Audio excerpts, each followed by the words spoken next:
공항에 도착한 저는 여러모로 정신이 없었습니다. 행여 빠뜨린 물건은 없는지, 상비약은 다 챙겼는지 분주하게 캐리어와 가방을 점검했죠. 인천공항은 늘 그렇듯 여행객들로 북적였습니다.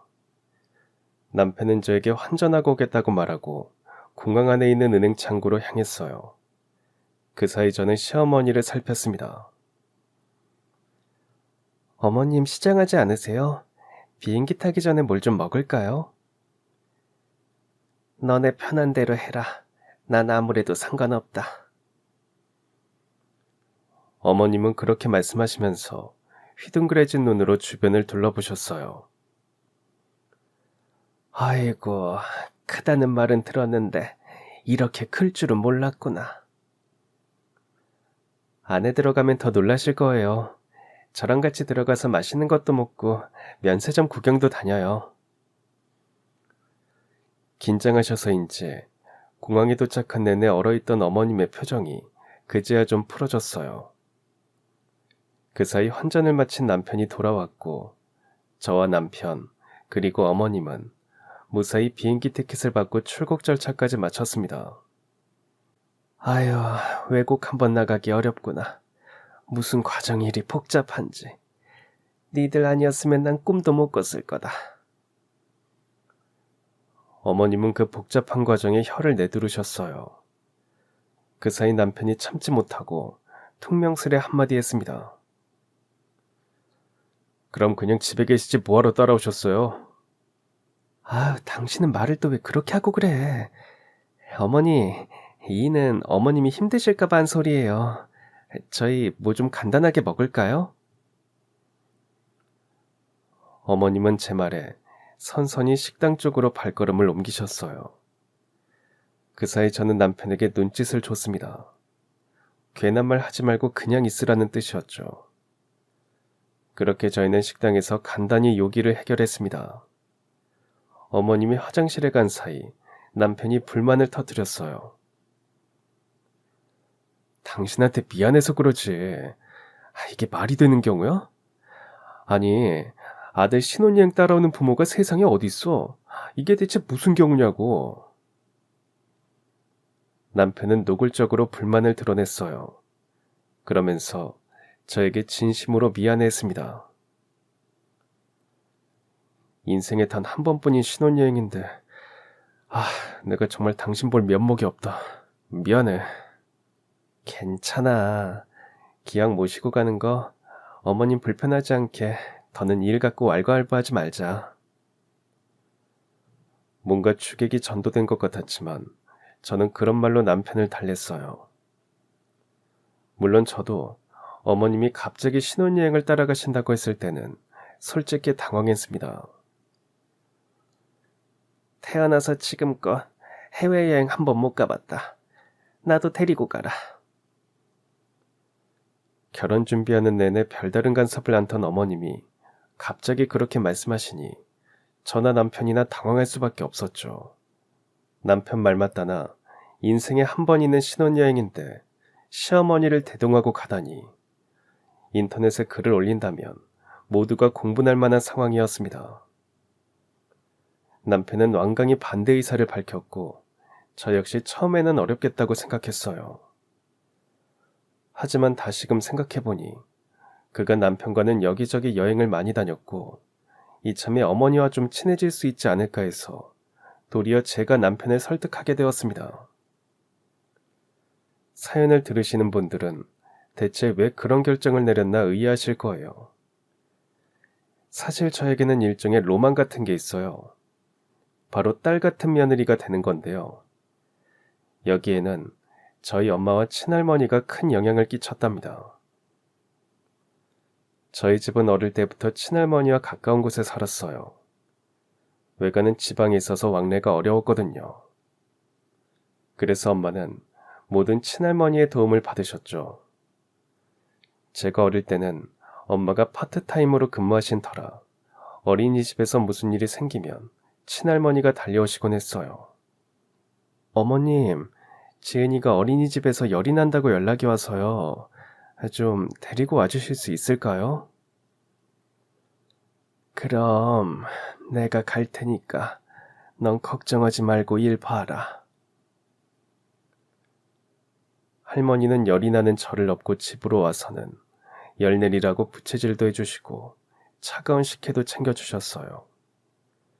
그러고 있으면 일이 끝난 엄마가 헐레벌떡 돌아오셨죠. 어머님, 감사해요. 감사하기는 네 딸이기도 하지만 내 금쪽 같은 손주기도 하다. 그래도요. 시장하시죠? 이거 드세요, 어머님. 만두 좋아하시잖아요. 회사 근처에 만두 맛집이 있어서 줄 서서 사왔어요. 아이고, 이 더운 날씨에 뭐하러 줄까지 서서 사와. 어머님이 좋아하시잖아요. 식기 전에 얼른 드세요. 그렇게 두 분이 마주 앉아서 이런저런 대화를 나누면 저도 그 사이에 껴서 만두를 집어먹고는 했답니다. 하루는 이런 일도 있었어요. 할머니 댁에 마당이 있었는데 갑자기 폭우가 쏟아지면서 비바람이 몰아치는 겁니다. 그러자 장독대 위에 있는 덮개가 날아갈까봐 할머니가 얼른 자리에서 일어나셨어요. 애미야, 나 잠깐 덮개 위에 뭐 좀 올려놔야겠다. 여기 있어라. 네? 어머님, 제가 나갈게요. 아유, 아니야, 감기 걸려. 여기 있어. 할머니는 얼른 마당으로 나가셨고 엄마도 얼른 그 뒤를 따랐어요. 저는 열린 창문 너머로 두 분을 지켜봤죠. 아이고, 뭐하러 나왔어. 다 젖는구만. 어머님이야말로 이러다 감기 걸리세요. 얼른 들어가세요. 아이고, 일 없다. 나이는 많아도 기운은 내가 더 좋아. 그럼 같이 하고 얼른 들어가요. 그렇게 두 분이 우비도 없이 비를 맞으면서 장독대 덮개 위에 돌멩이를 올리던 모습이 지금도 생생히 기억납니다. 연신 웃음을 터뜨리는 두 분의 모습이 어린 제 눈에도 보기 좋았거든요. 할머니는 항상 엄마한테 이렇게 말씀하셨어요. 너는 어떻게 이렇게 내 속을 잘 아니? 참말로 신기하다. 어머님은 제가 눈빛만 봐도 다 알 수 있죠. 그 말에 할머니는 웃으면서 고개를 끄덕이셨습니다. 네 말이 맞다. 내 뱃속으로 난 자식보다 네가 내 속을 더 잘 아는구나. 그렇게 두 분이 사이좋게 지내시니 아빠와 고모도 늘 엄마한테 고마워했어요. 올케가 들어오고 우리 엄마가 너무 밝아지셨어. 고마워, 올케. 아니에요. 제가 오히려 받은 게 더 많은걸요. 엄마가 마음 쓰는 만큼 할머니 역시 엄마를 딸처럼 챙기셨어요. 엄마가 보면 제일 먼저 달려와서 삼계탕이니 전복죽이니 해서 먹인 것도 바로 할머니였답니다. 엄마가 건강해야 가정이 평안하다면서 여름만 되면 엄마 손을 잡고 꼭 보양식을 먹으러 다니셨어요. 그렇다 보니 어디를 가든 고부 사이가 너무 좋다면서 주변의 부러움을 사고는 했습니다. 그래서 저도 나중에 결혼을 하게 되면 시어머니와 사이좋게 지내야겠다고 생각했어요. 그러다 친구의 소개로 지금의 남편을 만나게 되었습니다. 남편은 회사를 그만두고 이른 나이에 자신의 사업체를 꾸려가고 있었어요. 폐플라스틱을 재활용하여 건축자재로 만드는 스타트업 회사였는데 처음에는 남편이 하는 일이 신선하게 느껴졌어요. 어쩌다 그런 일을 하게 된 거예요? 대학생 때 제주도에 있는 친구네 집에 농사일을 도와주러 간 적이 있거든요.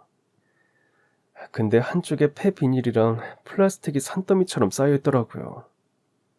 농사 지을 때 쓰던 건데 제대로 수거가 안 되면 다 태워버린다고 하더라고요. 남편은 그 말을 듣고 충격을 받았다고 합니다. 저 많은 양의 비닐과 플라스틱이 쓰이는 곳 없이 그대로 태워진다니 엄청난 낭비라고 생각했대요. 그러다 철거 현장에서도 플라스틱 폐기물이 많이 나온다는 사실을 알고는 이걸 잘 가공하면 건축자재나 가구 원재료로 쓸 수 있겠다 싶어서 사업을 시작했다고 합니다. 나만 살고 갈 곳이 아니잖아요. 나중에 결혼해서 아이를 낳으면 내 아이가 살아갈 세상인데 기왕이면 세상이 좀 더 나아지는 일을 하고 싶었어요. 그래서 고심 끝에 다니던 회사를 그만두고 사업을 시작했다고 했어요. 다행히 초창기에 정부의 지원금을 받아서 공장 부지도 마련하고 가공 설비도 얼마간 들일 수 있었다고 합니다. 하지만 버는 족족 회사에 다시 재투자해서 가져가는 돈은 거의 없다고 했어요. 그렇게 솔직하게 말하는 모습조차 매력적으로 다가왔습니다. 저는 남편과 연인 사이로 발전했고 일을 하는 틈틈이 남편의 사업을 도왔습니다. 회사에서 마케팅 일을 하고 있어서 남편의 회사를 홍보하는 일을 도왔죠. 그러다 보니 남편은 저를 어느새 인생의 파트너로 생각하고 있었어요. 결혼 이야기도 남편이 먼저 꺼냈습니다. 실은 나 로망이 하나 있는데 우리 엄마가 친할머니랑 지금도 너무 친하게 지내시거든. 그래서 나도 시어머니랑 가깝게 지내고 싶어. 그런데 제 말에 남편의 표정이 어두워졌어요. 그러더니 이렇게 말하는 게 아니겠어요. 우리 엄마랑은 그렇게 지내기 어려울 거야. 친자식인 나랑도 이렇게 서먹하잖아. 말 한마디를 해도 따뜻하게 안 하시거든. 너무 기대하지 않는 게 좋을 거야. 그러면서 남편은 자신이 사업을 벌인다고 했을 때도 시어머니가 격려는커녕 도리어 면박을 줬다고 말했어요. 내가 사업을 한다고 하니까 우리 어머니 첫마디가 뭐였는지 알아? 사업은 아무나 하니 그 말이었어. 남편의 말에 걱정도 됐지만 제가 먼저 살갑게 다가가면 괜찮을 거라고 생각했습니다. 한 달 후 저희는 결혼을 전제로 양가의 인사를 가게 되었어요. 한식당에서 처음 뵙게 된 시어머니는 남편의 말대로 무뚝뚝하고 퉁명스러우셨습니다. 안녕하세요 어머님, 처음 뵙겠습니다. 어머님이 갈비찜 좋아하신다고 해서 이 집으로 예약했어요. 여기가 갈비찜을 잘한다고 해서요. 내가 요새 치과 다닌다는 말은 못 들은 모양이구나. 활기차게 대화를 이끌어가려던 저는 어머님의 한마디에 당황하고 말았습니다. 그러다 해서 다시 웃음을 되찾았어요. 중간중간 계속 대화를 이어가려고 했지만 어머님이 단답식으로 대답하시는 통에 좀처럼 대화가 이어지지 않았어요. 그렇게 식사를 하고 났더니 기운이 쭉 빠졌습니다. 말했잖아. 기대도 하지 말고 너무 애쓰지도 말라고. 그래도 우리 일에 이래라 저래라 간섭하지는 않으실 거야. 남편은 그렇게 말했지만 저는 이대로 포기할 수 없었어요. 마침 명절이 다가와서 어머님께 먼저 전화를 드렸습니다. 어머님 안녕하세요. 추석 잘 보내시라고 전화드렸어요. 혹시 뭐 도와드릴 일이 있을까요? 아니면 명절 때 잠깐 들릴까요? 괜찮다. 아직 결혼도 안 했는데 뭐하러 그러니? 어머님은 그렇게 말씀하시고는 전화를 끊었습니다. 어머니 입장에서는 배려해서 하신 말씀일 수도 있지만 살갑게 전화했던 저는 괜스레 무안해졌습니다. 그래서 한동안은 전화를 드리지 않았어요. 그 사이 양가 상견례를 치르고 남편과 저는 본격적으로 결혼 준비를 하기 시작했습니다. 남편 말대로 시어머니는 결혼을 준비하는 과정에는 일절 간섭하지 않으셨습니다. 뭘 여쭤봐도 너네가 알아서 하라는 답변만 돌아왔어요. 친구들은 시댁이 간섭 안 하는 게 최고라고 했지만 저는 왠지 좀 서운했습니다. 그러다 시어머니의 생신이 다가와서 작은 스카프와 손수 담근 수제청을 들고 남편과 함께 어머님을 찾아뵀어요. 어머님 생신 축하드려요. 스카프는 저희 친정엄마 거 사면서 같이 샀어요. 색이 화사해서 잘 어울리실 것 같아서요. 행여 어머님 것만 샀다고 하면 부담스러워하실까봐 얼른 그렇게 말씀드렸어요. 다행히 어머님은 잘하고 다니겠다며 고맙다고 말씀하셨습니다. 이건 뭐니? 아, 그건 제가 만든 유자청이에요. 요즘 날이 춥잖아요. 감기 조심하시라고 담가봤어요. 어머님이 차 드시는 거 좋아하신다고 들어서요. 그러자 시어머니는 유자청을 가만히 바라보셨습니다. 그러더니 이렇게 말씀하셨어요. 나한테 너무 정성 들이지 마라. 나 그런 거 잘 못 받아준다. 순간 제 얼굴이 확 달아올랐어요. 동시에 남편은 인상을 찌푸렸습니다. 엄마 생각해서 만들어 온 건데 뭘 또 그렇게 말해요. 그러니까 나한테 그렇게 애쓰지 말라는 소리야. 아, 네. 앞으로는 이 사람이 그렇게 한다고 해도 제가 뜯어 말릴게요.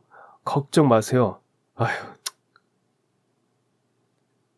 결국 남편은 그렇게 언성을 높였습니다.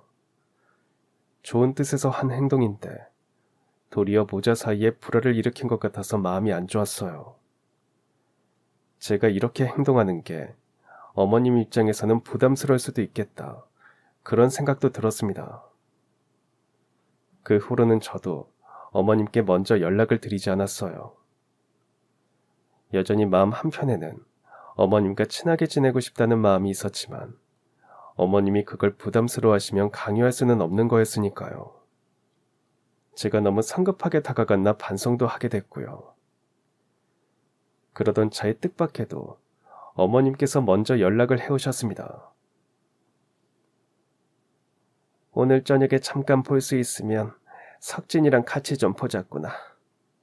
저는 어머님의 호출에 갑작스레 남편과 함께 어머님 댁에 가게 됐어요. 어머님은 저희를 맞은편에 앉혀두고는 예상치 못한 질문을 던지셨습니다. 너네 신혼여행지는 결정했니? 결혼식장도 너네 알아서 잡으라던 어머님께서 갑자기 신혼여행지를 물으니 저나 남편이나 당황했습니다. 제가 먼저 대답했어요. 네, 하와이로 다녀오려고 해요. 어머님은 제 대답에 고개를 끄덕이셨습니다.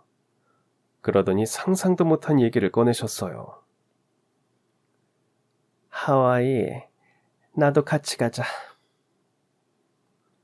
갑작스런 어머님의 말에 저와 남편이 동시에 물었어요. 하지만 정작 그 말을 꺼낸 어머님은 태어나셨습니다. 태어나서 지금껏 해외여행 한 번 못 가봤다. 나도 데리고 가라. 생각지도 못한 제안에 어떻게 반응해야 할지 몰라 당황한 사이 남편의 입에서 날선 목소리가 튀어나왔어요. 그게 무슨 말씀이세요? 세상 어느 부모가 자식 신혼여행을 따라가요. 아니 애초에 어머니랑 저랑 언제부터 그렇게 살가운 사이였다고 신혼여행을 따라오겠다고 하세요? 시어머니의 태연한 반응에 남편은 화가 나서 목소리를 높였어요. 제가 겨우 남편을 말렸습니다. 목소리 낮춰. 어머님 놀라시겠다. 지금 제일 놀란 게 누군데? 어머니, 말이 되는 소리를 하세요. 전 절대 어머니랑 같이 안 갑니다. 이 사람이 가자고 해도 안 갈 거예요. 그런 줄 아세요. 남편은 그렇게 말하고는 어머님 답변은 듣지도 않고 제 손을 잡아 끌고 집에서 나왔어요. 그러고는 저에게 사과의 뜻을 전했습니다. 우리 엄마가 말도 안 되는 소리를 했지. 미안. 그냥 못 들은 걸로 해. 내가 알아서 할 테니까. 그 말에 대꾸도 못하고 집으로 돌아왔어요. 상식적으로 생각했을 때 말이 안 되는 소리긴 했습니다. 시어머니가 신혼여행에 따라온다고 하면 당장 제 가족부터 반대할 게 뻔했어요. 친구들은 그 결혼 다시 생각해보라며 도시락을 싸들고 말릴 일이었죠. 그런데 어쩐지 저는 어머님이 괜히 저러시는 게 아닌 것 같다는 생각이 들었어요.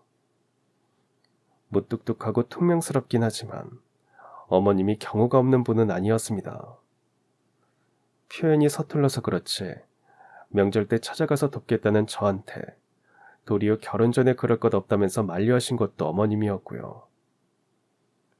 그런 어머님이 갑자기 이런 제안을 하신 데는 다 이유가 있지 않을까 그런 생각이 들었습니다. 그리고 어머님이 하신 말씀도 마음에 걸렸어요. 태어나서 지금껏 해외여행 한 번 못 가봤다는 말이요. 아버님이 일찍 돌아가시고 어머님 혼자 어렵게 남편을 키웠다고 들었습니다. 일하랴 아이 키우랴 해외여행은커녕 가까운 제주도조차 가본 적이 없다고 들었어요. 거기까지 생각하니 어머님 딴엔 큰마음 먹고 이런 제안을 하신 게 아닐까 그런 생각이 들었습니다. 저는 결국 남편을 설득하게 되었습니다. 당연히 남편은 펄쩍 뛰며 반대했죠. 우리 엄마 말이라고 무조건 따를 필요 없어. 그런 말도 안 되는 요구는 거절해도 돼. 말도 안 되는 요구가 아닌 것 같아서 그래. 내가 보기에 어머님이 그렇게 경험 없는 분은 아닌 것 같거든. 아니, 아들 신혼여행 따라간다는 게 그럼 경우 있는 행동이야? 우리는 여기저기 여행 많이 다녔잖아. 어머님은 제주도도 한 번 안 가보셨다면서. 해외여행은 우리도 처음이잖아. 더군다나 그냥 여행도 아니고 신혼여행인데. 남편은 신중하게 다시 생각해보라고 말했어요. 하지만 저는 뜻을 굽히지 않았습니다. 결국 남편이 고집을 꺾었어요. 그렇게 저는 시어머니를 모시고 하와이로 신혼여행을 가게 됐습니다. 공항에 가서 비행기에 탈 때까지도 말씀은 안 하셨지만 시어머니가 긴장하신 게 눈에 보였어요. 저는 창가 자리로 어머님을 안내했습니다. 곧 비행기가 떠오르자 어머님이 창밖을 보면서 신기하셨어요. 저는 그렇게 하와이로 향하는 내내 어머님과 이런저런 대화를 나눴어요. 어머님은 여전히 무뚝뚝하셨지만 그래도 전처럼 벽을 세우지는 않으셨습니다. 드디어 공항에 도착하고 저는 인증샷을 찍자고 제안했어요. 어머님, 저희 여기 야자수 앞에서 사진 한 장 찍어요. 아휴, 나는 됐다. 너희 둘이 찍어라. 에이, 여기까지 왔는데 같이 한 장 찍어야죠. 얼른 여기 서세요. 당신도 여기서. 저는 얼른 어머님의 팔짱을 끼웠습니다. 어머님은 당황하신 듯 했지만 제 팔을 뿌리치거나 하지는 않으셨어요. 남편은 그 사이 셀카봉을 준비했습니다. 그렇게 하와이의 찬란한 햇살 아래에서 세 사람이 함께 사진을 찍었어요. 활짝 웃는 건 저뿐이고 어머님이나 남편이나 어색한 표정이었지만 그 나름대로 재미있는 사진이 나왔습니다. 저희는 호텔에 짐을 내려놓고 와이키키 해변으로 향했습니다. 제가 먼저 신발을 벗고 파도에 발을 담갔어요. 어머님은 모래사장에서 우두커니 서서 그런 저와 남편을 보기만 하셨어요. 어머님, 물 시원하고 좋아요. 얼른 오세요. 여기까지 왔는데 발은 담그셔야죠. 제 제안에 어머님은 망설이시다가 신발을 벗고 조심스레 바닷물이 있는 쪽으로 걸어오셨어요. 곧 파도가 어머님의 발등을 살짝 덮자 시어머니가 움찔하셨습니다. 그러더니 작게 미소를 지으셨어요. 난생 처음 어머님이 웃는 모습을 본 저는 눈이 휘둥그레졌어요. 그건 남편도 마찬가지였는지 저처럼 놀란 표정이었습니다. 네 말대로 발을 담그니 기분이 한결 낫구나. 어머님의 말씀에 어쩐지 힘이 났습니다. 왠지 여행 기간을 잘 보낼 수 있을 것 같았어요. 저는 여세를 몰아 어머님과 쇼핑에 나섰습니다. 여행 때 어머님이 쓰실 선캡을 사기 위해서였죠. 어머님, 이건 어떠세요? 어머님은 의외로 순순히 제가 권하는 모자를 쓰고 거울에 비춰보셨습니다. 근데 이거 사봐야 얼마나 쓰겠니? 괜히 돈 낭비하는 거 아닌지 모르겠다. 왜 쓸 일이 없어요. 한국도 햇볕이 얼마나 뜨거운데요. 산책할 때 쓰시면 되죠. 제 말에 어머님은 다시 거울을 들여다보셨습니다. 잘 어울리니? 네, 완전 딱이에요. 그렇게 모자도 사고 이것저것 쇼핑을 하고 호텔로 돌아오니 남편이 제 어깨를 주물러 줬습니다. 아휴, 고마워. 당신이 고생이다. 아휴. 아니야. 어머님이랑 다니는 거 은근 재밌어. 우리 엄마랑 스타일이 완전 다르셔서 처음엔 좀 당황했는데 이제 어머님 스타일을 좀 알 것 같아. 그렇게 저와 남편 어머님은 여행 기간 내내 별다른 마찰 없이 잘 지냈어요. 어머님은 제가 모시고 가는 식당마다 맛있다고 칭찬해 주셨어요. 제가 잡은 일정이나 프로그램도 별 말씀 없이 따라 주셨습니다. 그래도 신혼여행이라고 저와 남편이 단둘이 시간을 보낼 수 있게 배려도 많이 해주셨어요. 시간이 지날수록 어머님을 모시고 오기를 잘했다는 생각이 들었습니다. 남편 역시 어머님이 이렇게 웃는 모습은 처음 본다면서 여행 기간 내내 저에게 감사를 표했습니다. 그렇게 일주일의 시간이 훌쩍 흐르고 어느덧 마지막 밤이 되었어요. 남편은 피곤해서 먼저 잠이 들고 저는 물을 마시러 거실로 나왔어요. 그런데 거실 끝에 발코니 문이 살짝 열려 있었습니다. 나가보니 어머님이 호텔 발코니에 조용히 앉아 계셨어요. 밤바다 위로 달빛이 퍼지고 파도 소리가 잔잔히 들려와 어딘가 고즈넉했습니다. 어머님은 오랫동안 바다를 바라보셨어요. 뭔가 상념에 잠긴 표정이셨죠. 그러다가 손등으로 눈물을 훔치셨습니다. 소리 없이 눈물을 훔치는 어머님을 보다가 저는 조용히 방으로 돌아왔어요. 휴지라도 가져다 드릴까 잠깐 고민했지만 왠지 어머님이 혼자 계시는 시간을 방해하고 싶지 않았어요. 그렇게 여행의 마지막 날이 지나가고 있었습니다. 저희는 오전 비행기를 타고 인천공항으로 돌아왔습니다. 집에 가면 칼칼한 김치찌개를 끓여 먹어야겠다는 제 말에 어머님이 웃으면서 고개를 끄덕이셨어요. 며칠 동안 어머님과 부쩍 가까워진 것 같아서 기분이 좋았습니다. 입국 수속을 마치고 공항을 빠져나온 저희는 집으로 가는 교통편을 알아보고 있었습니다. 그런데 바로 그때였어요. 어머님 또래의 중년 남성이 저희를 발견하고는 형수님이라며 다가오는 게 아니겠어요. 저는 당연히 모르는 분이었고 남편도 처음 뵙는 분인지 어리둥절한 표정이었습니다. 어머님만 놀란 표정으로 상대를 바라보았어요. 어떻게 여기 온 거예요? 출장이라도 가던 참이에요? 아니요, 형수님 모시려고 왔습니다. 오늘 들어오신다고 했잖아요. 차 대기시켜뒀습니다. 저쪽으로 가시죠. 남자는 어머님과 저희 부부를 공항 밖으로 안내했습니다. 아무것도 모르고 남자를 따라간 저와 남편은 깜짝 놀랐어요. 그건 어머님도 마찬가지였습니다. 남자가 안내한 곳에 벤츠 3대가 나란히 서 있었기 때문이죠. 갑작스런 상황에 저희 셋은 어안이 벙벙해서 서 있었습니다. 그 사이 차량에서 나온 기사님들이 저희의 짐을 트렁크에 실었어요.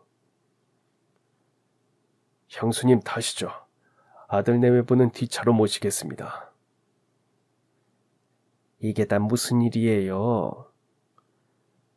형수님께 긴히 드릴 말씀이 있는데 아무래도 얘기 나눌 시간이 부족할 것 같아서 형수님 오시는 날짜에 맞춰 마중을 나와 있던 거죠. 댁으로 모시는 동안 이야기 나누면 되겠다 싶어서요. 남자는 어머님께 깍듯하게 굴었습니다. 그건 다른 분들도 마찬가지였어요. 대표님, 그러면 아들 내외분은 제가 모시겠습니다. 그래요. 오비서가 상황 설명 잘 드리고. 더군다나 어머님을 모시러 온 남자분은 한 회사의 대표인 듯 했어요. 어머님은 어쩔 수 없다는 듯이 말했습니다. 일단 차에 타거라. 그러고는 남자와 함께 벤치에 타셨습니다. 저 역시 어안이 벙벙한 표정으로 오비서라는 분과 함께 벤치에 올라탔어요. 곧 차량이 출발했고 저와 남편은 아무런 말도 못하고 서로의 얼굴만 바라봤습니다. 그 사이 조수석에 앉은 오비서라는 분이 먼저 말을 거셨어요. 미리 연락을 드렸어야 했는데 이렇게 갑자기 찾아뵈서 죄송합니다. 대표님께서 워낙 급한 상황이라고 하셔서요. 남편은 오비서라는 분의 말에 어색하게 대답했습니다. 그러다 넌지시 질문을 던졌어요. 저희 엄마와 그 대표님이라는 분이 아는 사이십니까? 그 질문에 도리어 깜짝 놀란 건 상대방이었습니다. 네? 저희 대표님을 모르시나요? 당연히 아실 거라고 생각했는데요. 아니요, 저는 처음 뵙습니다. 그렇군요. 그럼 어디서부터 설명을 드려야 할지 모르겠네요. 오비서라는 분은 그렇게 말하고는 생각에 잠겼습니다. 남편과 저는 그분이 다시 말을 이어갈 때까지 기다렸어요. 곧 그분이 천천히 운을 떼셨습니다. 돌아가신 아버님께서 사업을 하신 건 알고 계시나요? 네, 그건 어머니께 들었습니다. 워낙 어릴 때 일이라 저는 기억이 잘 안 나지만요. 대표님은 바로 아버님과 동업을 하던 분이었습니다. 말하자면 공동 창업자인 셈이죠. 공동 창업자요? 남편은 금시초문이라는 태도로 되물었습니다. 아버님이 만든 회사가 이렇게까지 컸는데도 자신은 전혀 모르고 있었다는 사실에 충격을 받은 듯 했어요. 오비서라는 분은 처음부터 천천히 이야기를 들려드리겠다며 남편이 모르는 아버님에 대한 긴 이야기를 해주셨어요. 아버님과 대표님이란 분은 피만 섞이지 않았을 뿐 어릴 때부터 동네에서 함께 자란 막역한 사이였다고 해요. 모든 걸 믿고 맡길 수 있는 사이라서 아버님께서 먼저 동업을 제안하셨다고 합니다. 두 분은 작은 제조 공장을 인수했고 몇 년 만에 제법 규모 있는 회사로 키워냈다고 해요. 아버님은 회사를 키우기 위해 밤낮 없이 노력하셨고 어머님은 그런 아버님을 묵묵히 서포트하셨다고 해요. 회사는 몇 년 동안 승승장구하며 잘 나갔다고 합니다. 그러다 갑자기 불운이 닥쳤다고 해요. 1997년 외환위기, IMF가 터진 거죠. 내노라는 대기업들도 픽픽 쓰러지는 때였으니 저희 회사는 오죽했겠어요. 나갈 돈은 많고 돈은 돌지 않고 그때는 두 분 모두 하루하루 피마르는 시간을 보내셨다고 합니다. 그런 상황에서도 아버님은 직원들을 해고하지 않으려고 노력하셨습니다. 시절이 좋으면 여기서 잘려도 갈 곳이 있지만 그때는 해고당하면 갈 곳이 없었기 때문이죠. 아버님은 직원들을 한 명이라도 안고 가기 위해 회사의 자재들을 팔면서 버텼다고 해요. 매일 지방 거래처를 돌아다니셨다고 해요. 어디서 돈 날 구멍이 있지 않을까 알아보기 위해서였죠. 한 푼이라도 수금을 하시면 곧장 직원들과 나누셨다고 들었습니다. 아버님의 노력을 알아서인지 직원들은 자진해서 임금을 삭감하며 회사를 살리는 데 힘을 보탰다고 합니다. 그렇게 힘든 시기를 버텨내던 중 또 하나의 불행이 회사를 덮치고 말았습니다. 그날도 지방에 수금을 하러 내려가셨다고 해요. 그러다 회사 일이 생겨서 늦은 밤 무리해서 올라오시다가 사고를 당하셨다고 들었습니다. 졸음운전을 하던 트럭이 아버님의 차량을 덮쳤고 아버님은 그 자리에서 숨을 거두고 마셨습니다. 직원들은 아버님의 장례식장에 와서 2박 3일 동안 내리 자리를 지켰다고 해요. 모두가 진심으로 아버님의 죽음을 슬퍼했습니다. 가장 가슴 아파한 건 바로 지금의 대표님이었다고 해요. 대표님께는 친형과 다름없는 분이었으니 상실감이 엄청나셨죠. 당시 남편의 나이는 겨우 5살이었다고 합니다. 시어머니 역시 앞이 막막하기는 마찬가지였죠. 그 엄혹한 시대에 미망인이 되셨으니 앞길이 얼마나 막막하셨을까. 이야기를 듣는 저조차 마음이 먹먹해졌어요. 남편 역시 말없이 상대 이야기를 듣기만 했습니다.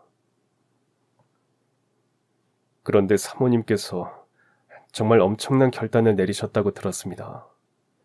솔직히 저로서는 상상하기 힘든 결단인데 덕분에 저희 회사가 지금의 자리에 설 수 있었죠. 그러면서 오비서라는 분이 들려준 이야기는 정말 충격적이었습니다.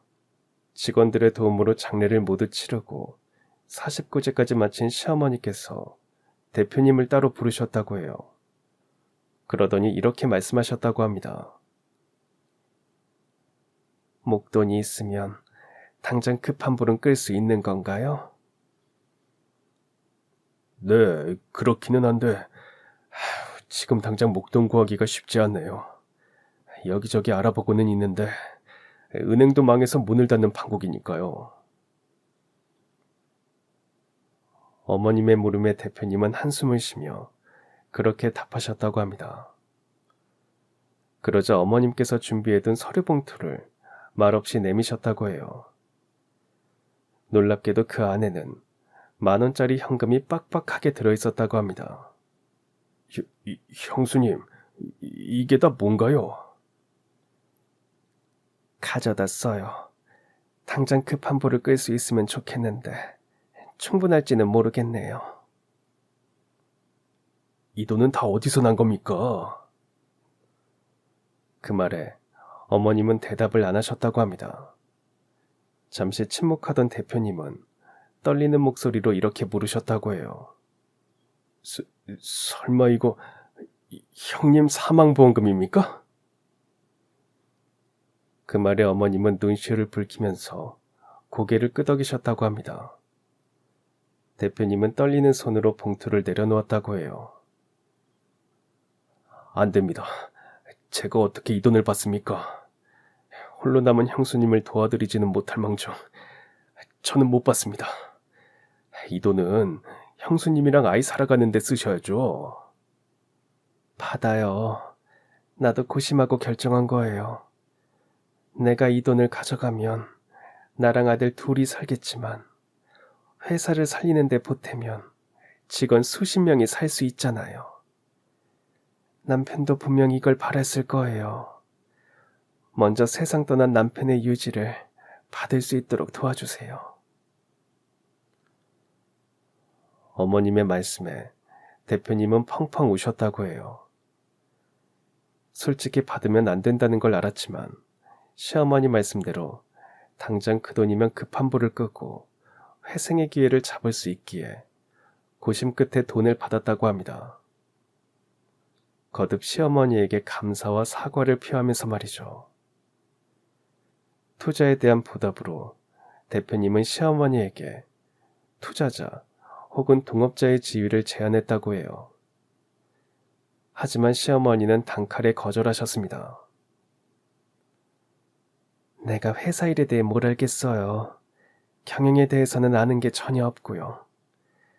회사는 지금처럼 동석 씨가 잘 꾸려가 주세요. 남편 몫까지 힘을 더 내야겠지만 동석 씨는 잘할 거라고 믿어요. 그러면서 도리어 이런 조건을 내거셨다고 합니다. 나는 오늘부로 이 돈은 아예 없었던 돈이라고 생각할 거예요. 동석 씨도 행여 나한테 뭘 갚을 생각하지 말고 이 돈은 온전히 회사를 살리는 데 써요. 알았죠? 시어머니는 그렇게 여러 번 신신당부를 하셨다고 해요.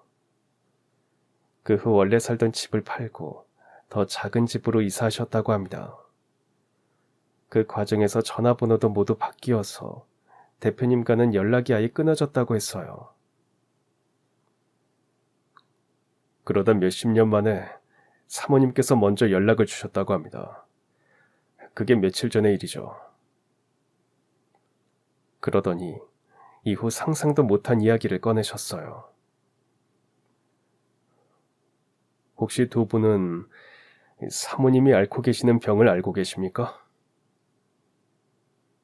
어머니가 아프다니, 그게 무슨 소리입니까? 남편 역시 금시초문인지 깜짝 놀라서 물었어요. 그러자 그분은 잠시 망설이다가 시어머니가 앓고 계시는 병에 대해 이야기했어요. 사모님께서는 담도암 판정을 받으셨습니다. 그분은 해당 질병에 대해 간단하게 설명해 주셨습니다.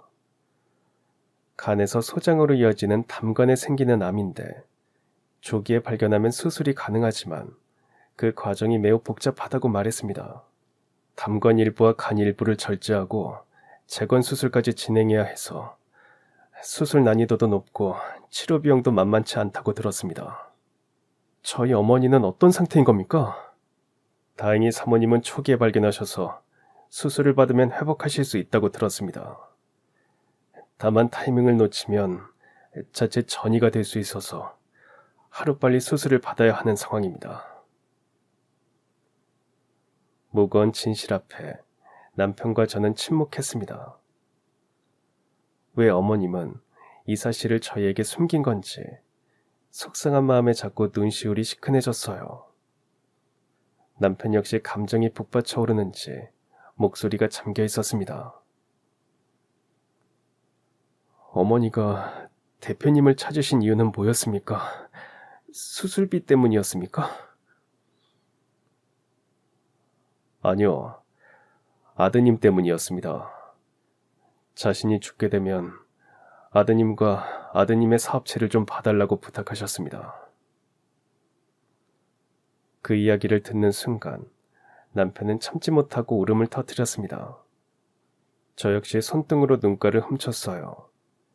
비서라는 분은 남편이 감정을 추스를 때까지 말없이 기다려줬습니다.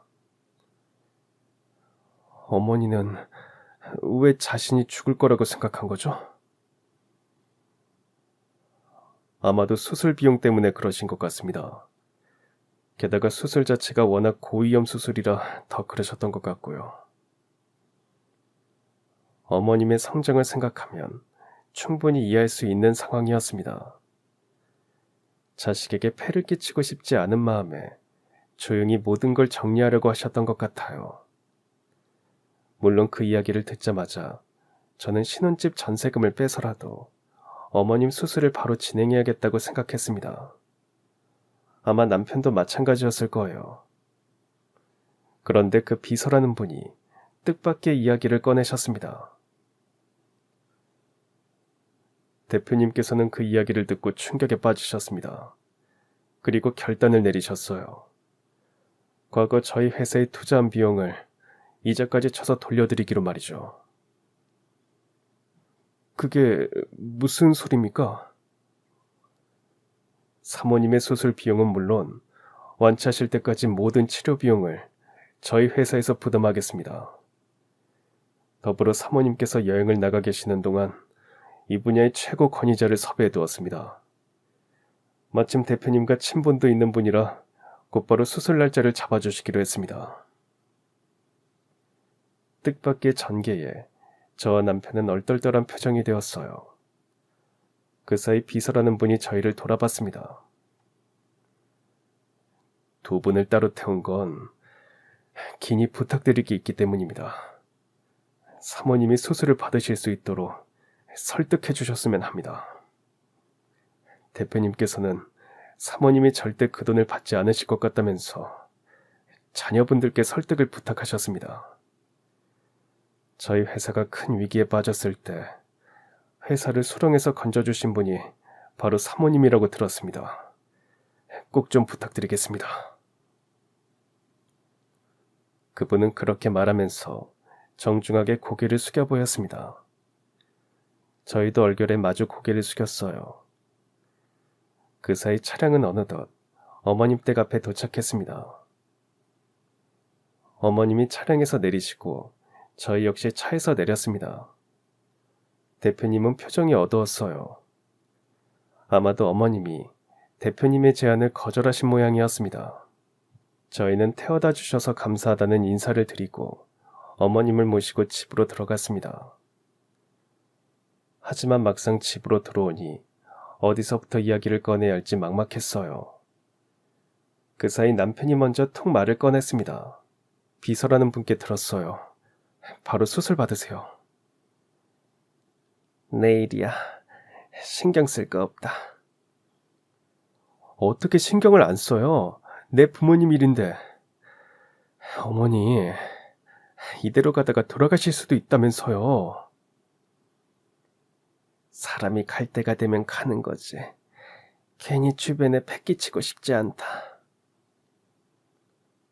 어머님의 단호한 말에 남편의 얼굴이 불그락푸르락해졌어요. 어머니는 어떻게 매번 어머니만 생각하세요? 저는 생각 안 해요? 그 대표라는 분도 오죽했으면 그런 제안을 하셨겠어요. 하지만 어머님은 대답하지 않으셨습니다. 이대로 가면 어머님과 남편 사이에 감정 싸움이 될 것 같았어요. 가만히 있던 저는 조심스레 입을 열었습니다. 어머님, 패기친다는 말 저는 솔직히 이해 못하겠어요. 그간 어머님이 해오신 일들에 대해 보답을 받는다고 생각하시는 게 맞지 않을까요? 어머님이 없었다면 회사도 대표님도 그리고 이희도 이 자리에 이렇게 있지 못했을 거예요. 제 말에 어머님은 대답하지 않으셨습니다. 하지만 저는 말을 계속 이어갔어요. 대표님이 주신다는 건 단순한 돈이 아니라 마음 아닐까요? 오래전 가장 힘들 때 어머님이 주신 게 단순한 돈이 아니었던 것처럼요. 직원들을 생각한 마음, 바로 그 마음에 대한 보답이라고 생각해요. 제 말에 어머님의 눈시울이 붉어졌습니다. 그냥 한 번쯤은 받아주시면 안 될까요? 늘 어머님이 누군가를 지키고 홀로 버텨오셨잖아요. 한 번쯤은 누군가 어머님을 챙길 수 있게 곁을 내주세요. 제 말에 어느새 남편도 눈가를 훔치고 있었어요. 그러더니 고개를 끄덕였습니다. 이제라도 아들 노릇하게 해주세요. 이대로 어머니가 가버리면 저 제대로 못 살아요. 그 말에 결국 어머님도 눈물을 터뜨리셨습니다. 저와 남편의 진심 어린 호소에 결국 어머님은 마음을 바꾸셨어요. 수술을 받기로 마음먹으셨고 저희는 곧바로 이 사실을 대표님께 알렸습니다. 이후에는 모든 게 일사천리로 이어졌어요. 병원에 가서 검사를 받고 곧바로 수술 날짜를 잡았죠. 하지만 막상 수술 당일이 되니 심장이 계속 두근거렸어요. 이 분야에서 가장 권위 있는 분이 수술을 집도하지만 워낙 위험한 수술이라 결과를 장담하기 어렵다는 이야기를 들었기 때문이죠. 초조한 저희와 달리 어머님은 어딘가 편안해 보였어요. 어머님은 제게 이런 말씀을 하셨습니다. 세아가 고맙다. 나는 사실 지금 이대로 눈을 감아도 여한이 없어. 암 진단 받고 문득 너네랑 여행 한번 못 가보고 이대로 죽을 수도 있겠구나. 그런 생각이 들었다. 그래서 신혼여행에 따라가겠다고 억지를 부렸어. 말도 안 되는 짓이라고 생각했는데 다행히 네가 받아줘서 얼마나 고마웠는지 모른다. 덕분에 태어나서 처음 비행기도 타보고 외국도 나가봤구나. 그 며칠이 내 평생 가장 행복한 시간이었단다. 정말 고맙다. 아니에요. 앞으로 더 자주 많이 다녀요. 저 사실 시어머니랑 친하게 지내는 게 꿈이었거든요. 그 꿈 이룰 수 있게 수술 잘 받으셔야 해요. 아셨죠? 제 말에 어머님은 웃으면서 고개를 끄덕이셨어요. 그러더니 두 눈에 눈물이 가득 고인 남편에게는 사과의 뜻을 내비치셨습니다. 석진아, 너한테는 미안하다는 말을 꼭 해주고 싶었다. 혼자 널 키우면서 살림하고 돈 버느라 정신이 없었어. 그 핑계로 너한테 충분한 사랑을 주지 못한 것 같구나. 그래놓고 행여 네가 버릇없이 저럴까봐 엄하게만 굴었으니 여러 번 나한테 서운했을 거야. 그렇지? 아니에요. 그런 말씀 마세요. 널 떠올리면 후회되는 순간이 너무 많아. 그때 왜 그렇게 모질게 말했을까? 더 다정하게 대해줄걸. 그래놓고 돌아서면 또 쌀쌀맞게 굴었던 것 같아 미안하다. 네가 처음 사업을 한다고 했을 때 내가 그랬지. 사업은 아무나 하냐고. 그건 널 못 믿어서 그렇게 말한 게 아니야. 내 아들인데 누구보다 믿지. 다만 네가 그 길을 가지 않기를 바랬어. 시어머니의 뜻밖의 진심에 남편은 놀란 눈으로 어머님을 바라보았어요. 어머님의 눈에도 어느덧 눈물이 고여 있었습니다. 난 네 아빠를 바로 옆에서 지켜봤잖니. 사업이라는 게 얼마나 고단한 일인지 잘 알아서 너만은 부디 그 길을 가지 않길 바랬어. 그런 마음에 나도 모르게 모진 소리를 한 것 같다. 정말 미안하다. 죄송해요. 저는 그것도 모르고 여태 어머니를 오해하고 있었어요. 아휴, 아니야. 그럴 만하지. 나라도 그랬을 거다. 그 사이 수술실로 이동할 시간이 다가왔습니다. 저희는 어머님을 배웅하고 수술실 앞에서 한참을 기다렸어요. 부디 수술이 무사히 잘 끝나기를 온갖 신에게 기도하며 그 긴 시간을 버텨냈습니다. 다행히 수술은 무사히 잘 끝났어요. 의사는 회복기를 거친 후 보조적으로 항암 치료를 진행하자고 얘기했습니다. 어머님은 3주 동안 병원에 입원하셨어요. 그 기간 동안 남편과 제가 수시로 가서 어머님을 살폈습니다. 퇴원하신 후에는 1, 2주 간격으로 경과를 관찰하기 위해 병원에 가셨어요. 그때마다 남편과 제가 연차를 내고 동행했죠. 그 후에는 혹시 모를 재발 위험을 방지하기 위해 항암 치료가 이어졌습니다. 항암 치료를 하면 을에 따라오는 부작용이 뒤따랐죠. 식욕도 잃으시고 구토도 자주 하셨습니다. 연세가 많은 분들은 이 과정을 특히 힘들어한다고 했어요. 하지만 시어머니는 강인한 분답게 이 모든 과정을 묵묵히 버텨내셨습니다. 저와 어머님은 하와이에서 찍은 사진을 보며 그때의 추억을 나눴어요. 어머님, 항암 치료 다 끝나면 또 비행기 타고 어디든 가요.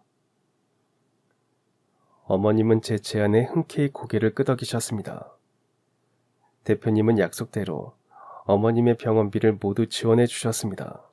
덕분에 돈 걱정하지 않고 마음 편하게 치료를 받을 수 있었어요. 그리고 드디어 어머니의 항암 치료가 끝나던 날, 어머님과 저희 부부는 조촐하게 집에서 축하 파티를 가졌습니다. 그렇게 축하 파티를 한 게 어느덧 1년 전의 일입니다. 지금은 1년에 한 번 정기검진을 받으면서 꾸준히 건강을 관리하고 있어요.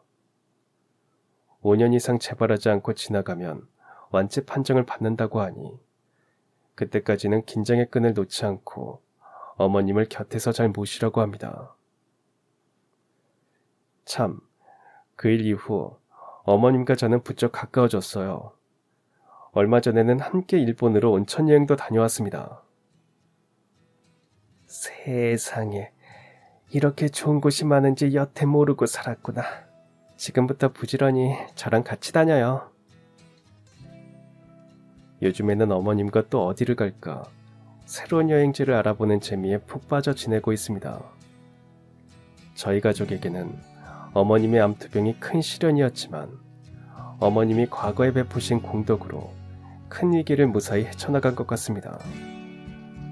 앞으로는 저희 가족에게 좋은 일만 생기기를 바라면서 이렇게 사연을 보내봅니다. 긴 이야기 끝까지 들어주셔서 감사합니다. 그럼 지금까지 사연 들어주셔서 감사합니다. 사연이 재밌으셨다면 구독과 좋아요 부탁드려요. 감사합니다. 안녕히 계세요.